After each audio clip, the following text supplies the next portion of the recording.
exercise 9.3 12th question ಇಲ್ಲಿ ಏನ್ ಕೊಟ್ಟಿದ್ದಾರೆ ನೋಡ್ರಿ prove that a cyclic parallelogram is a rectangle ಅಂತ ಪ್ರೂವ್ ಮಾಡಬೇಕು ಓಕೆ ಫಸ್ಟ್ ಏನ್ ಮಾಡೋಣ ನಾವು cyclic parallelogram ನ ಡ್ರಾ ಮಾಡೋಣ ಓಕೆ ಈಗ ಒಂದು ಸರ್ಕಲ್ ತಗೊಂಡಿವಿ ಇಲ್ಲಿ ಓಕೆ ಈಗ ಈ ಸರ್ಕಲ್ ಒಳಗಡೆ ಏನಿದೆ ಅಂತೆ ಪ್ಯಾರಲೋಗ್ರಾಮ್ ಇದೆ ಓಕೆ ಸೊ 4 ಪಾಯಿಂಟ್ ತಗೊಂತೀನಿ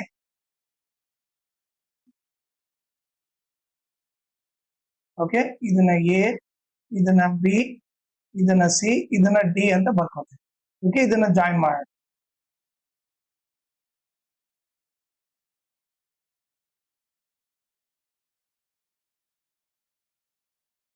ಓಕೆನಾ ಈಗ first given ಬರ್ಕೊಂಡ್ಬಿಡ್ತೀನಿ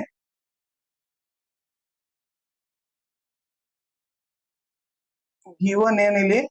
ABCD is a cyclic parallelogram. ABCD is a cyclic parallelogram. ಓಕೆನಾ ಈಗ ಸೈಕ್ಲಿಕ್ ಪ್ಯಾರಲೋಗ್ರಾಮ್ ಅಂದ್ರೆ ಪ್ಯಾರಲೋಗ್ರಾಮ್ ಅಂದ್ರೆ ಅಪೋಸಿಟ್ ಆಂಗಲ್ ಈಕ್ವಲ್ ಇರುತ್ತೆ ಹೌದಾ ಆಂಗಲ್ ಎ ಎಷ್ಟಿರುತ್ತೋ ಅದ್ರ ಅಪೋಸಿಟ್ ಆಂಗಲ್ ನೋಡ್ರಿ ಆಂಗಲ್ ಎ ಎಷ್ಟಿರುತ್ತೋ ಆಂಗಲ್ ಸಿ ಕೂಡ ಅಷ್ಟೇ ಇರುತ್ತೆ ಓಕೆ ಸೊ ಇಲ್ಲೇನ್ ಬರಬಹುದು angle A is equal to angle C ಆಮೇಲೆ ಇನ್ನೊಂದೇನು ಆಂಗಲ್ ಬಿ ಎಷ್ಟಿರುತ್ತೋ ಆಂಗಲ್ ಡಿ ಕೂಡ ಅಷ್ಟೇ ಇರುತ್ತೆ ಓಕೆ ಸೊ ಅದನ್ನು ಬರೋ angle B is equal to angle D okay ಇದನ್ನ ಈಕ್ವೇಶನ್ 1 2 ಅಂತ ಬರೀತೀನಿ ಓಕೆ ನೀವು ಬೇಕಿರಲ್ಲಿ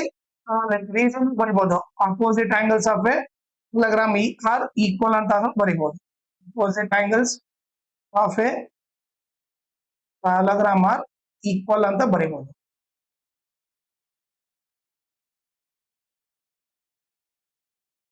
ಓಕೆ ಈಗ ಟು ಪ್ರೂವ್ ಏನ್ ಮಾಡ್ಬೇಕು ನೋಡ್ರಿ ಟು ಪ್ರೂವ್ ಬಂದ್ಬಿಟ್ಟು ABCD is a ಇದು ಬಂದ್ಬಿಟ್ಟು ರೆಕ್ಟಾಂಗಲ್ ಅಂತ ಪ್ರೂವ್ ಮಾಡ್ಬೇಕು ABCD is a ರೆಕ್ಟಾಂಗಲ್ ಅಂತ ಪ್ರೂವ್ ಮಾಡ್ಬೇಕು ಓಕೆ ಈಗ ರೆಕ್ಟಾಂಗಲ್ ಅಂದ್ರೆ ಏನು ಎಲ್ಲ ಆಂಗಲ್ ಎಷ್ಟಿರ್ಬೇಕು 90 ಡಿಗ್ರಿ ಅಂತ ಪ್ರೂವ್ ಮಾಡ್ಬಿಟ್ರೆ ಮುಗಿತು angle A is equal to angle B is equal to angle C is equal to angle D is equal to 90 degree ಅಂತ ಪ್ರೂವ್ ಮಾಡ್ಬಿಟ್ರೆ ಮುಗಿತು ಓಕೆ ಈಗ ಪ್ರೂಫ್ ನೋಡೋಣ ಯಾವ ತರ ಮಾಡ್ಬೇಕಂತ ಓಕೆ ಈಗ ಅವ್ರು ಏನ್ ಕೊಟ್ಟಿದ್ದಾರೆ ಸೈಕ್ಲಿಕ್ ಅಂತ ಕೊಟ್ಟಿದ್ದಾರೆ ಹೌದಾ ಸೊ ಸೈಕ್ಲಿಕ್ ಅಂತಂದ್ರೆ ಈಗ ನಿಮಗೆ ಏನ್ ಗೊತ್ತಿರ್ಬೇಕಂದ್ರೆ ಅಪೋಸಿಟ್ ಆಂಗಲ್ ಆಡ್ ಮಾಡಿದ್ರೆ 180 ಡಿಗ್ರಿ ಇರ್ತದೆ ಸೈಕ್ಲಿಕ್ ಅಂತಂದ್ರೆ ಏನು ಅವ್ರಿಬ್ರು ಅಪೋಸಿಟ್ ಆಂಗಲ್ ಆಡ್ ಮಾಡಿದ್ರೆ 180 ಡಿಗ್ರಿ ಇರುತ್ತೆ ಸೊ ಏನ್ ಬರೀಬಹುದು angle A plus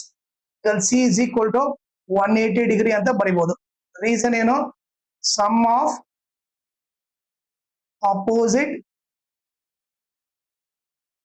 interior angles in a cyclic quadrilateral is 180 degree okay ಈಗ ಆಂಗಲ್ ಎ ಬರೀತೀನಿ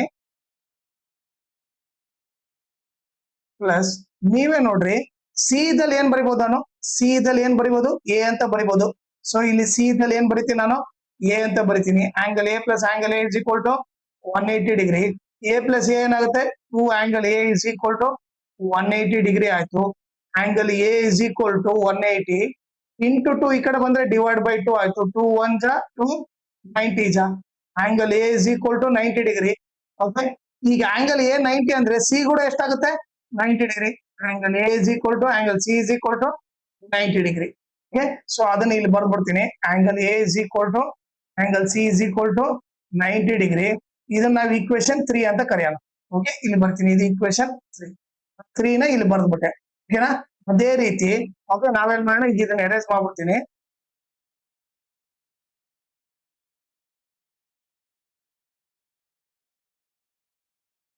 ಓಕೆ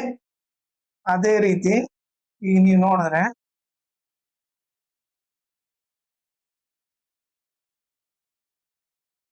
ಈಗ ನೋಡ್ರಿ ಇದು ಕೂಡ ಅಪೋಸಿಟ್ ಆಂಗಲ್ ತಾನೆ angle P plus angle D ಕೂಡ ಅಪೋಸಿಟ್ ಆಂಗಲ್ ತಾನೆ ಇದು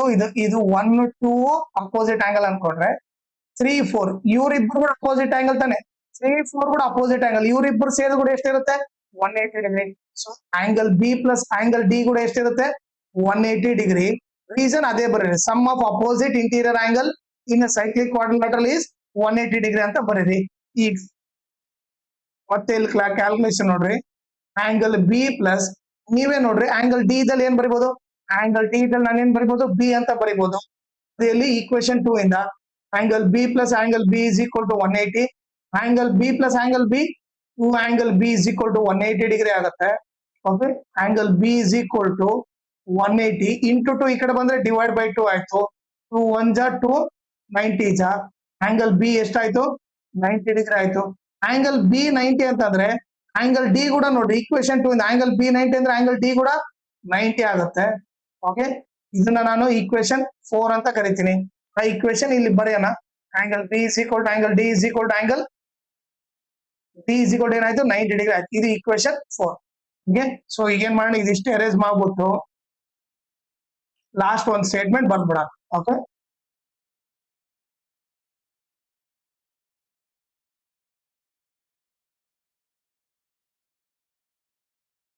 ಈಗೇನ್ ಬರೀಬೇಕು, from equation 3 and 4. Okay, 3 and 4 ಇಂದ ಎಲ್ಲ ಆಂಗಲ್ ಈಕ್ವಲ್ ಇದೆ ತಾನೆ, ಎಲ್ಲ ಆಂಗಲ್ ಈಕ್ವಲ್ ಟು 90 ಡಿಗ್ರಿ ಇದೆ. Angle A is equal to angle B is equal to angle C is equal to angle D is equal to 90 degree. Therefore ABCD is a rectangle. ಓಕೆನಾ, so ಇದನ್ನ ಹಿಂಗಿಷ್ಟು prove ಮಾಡ್ಬಿಟ್ರೆ ಮುಗಿದೋಯ್ತು. Okay, so ಇವಾಗ ಇನ್ನೊಂದು important thing ಏನಂದ್ರೆ, ಈ video description ಅಲ್ಲಿ ನಾನು ನಿಮ್ಮ ಇನ್ಸ್ಟಾಗ್ರಾಮ್ ಚಾನಲ್ ಲಿಂಕ್ ಹಾಕಿರ್ತೀನಿ, ಅದ್ರ ಜೊತೆಗೆ ನಿಮ್ ಟೆಲಿಗ್ರಾಮ್ ಚಾನಲ್ ಲಿಂಕ್ ಕೂಡ ಹಾಕಿದ್ದೀನಿ. ಓಕೆ, ಆಮೇಲೆ ಸರ್ಕಲ್ಸ್ ಫುಲ್ ಲೆಸನ್ ಲಿಂಕ್ ಹಾಕಿದ್ದೀನಿ, ಅದನ್ನ ನೀವು ರೆಫರ್ ಮಾಡ್ರಿ. ಓಕೆ, ಆಮೇಲೆ ನೀವು ಇನ್ಸ್ಟಾಗ್ರಾಮ್ ಮತ್ತೆ ಟೆಲಿಗ್ರಾಮ್ ಚಾನಲ್ ನ ಫಾಲೋ ಮಾಡೋದ್ರಿಂದ ಅಡ್ವಾಂಟೇಜ್ ಏನಂದ್ರೆ, ನಿಮಗೆ ಏನಾದ್ರೂ ಡೌಟ್ ಇದ್ರೆ ಓಕೆ ನೀವು ಪರ್ಸನಲ್ ಆಗಿ ಮೆಸೇಜ್ ಮಾಡ್ಬಿಟ್ಟು ನಿಮ್ ಡೌಟ್ ನ ಕ್ಲಾರಿಫೈ ಮಾಡ್ಬೋದು. ಆಮೇಲೆ ಲೈಕ್ ಏನಾದ್ರೂ ಅಪ್ಡೇಟ್ ಇದ್ರೆ, ಲೈಕ್ ಕ್ವಶನ್ ಪೇಪರ್ ಸಾಲ್ವ್ ಮಾಡೋ ಅಪ್ಡೇಟು, ಇಲ್ಲಂತಂದ್ರೆ ಲೈಕ್ ನೋಟ್ಸ್ ಕೊಟ್ರ ಅಪ್ಡೇಟು, ಏನಾದ್ರೂ ಇದ್ರೆ ನಿಮ್ಗೆ ಇಮಿಡಿಯೇಟ್ ಆಗಿ ಗೊತ್ತಾಗುತ್ತೆ. ಸೊ ಅದಕ್ಕೋಸ್ಕರ ಇನ್ಸ್ಟಾಗ್ರಾಮ್ ಮತ್ತೆ ಟೆಲಿಗ್ರಾಮ್ ಚಾನಲ್ ನ ಫಾಲೋ ಮಾಡಿ.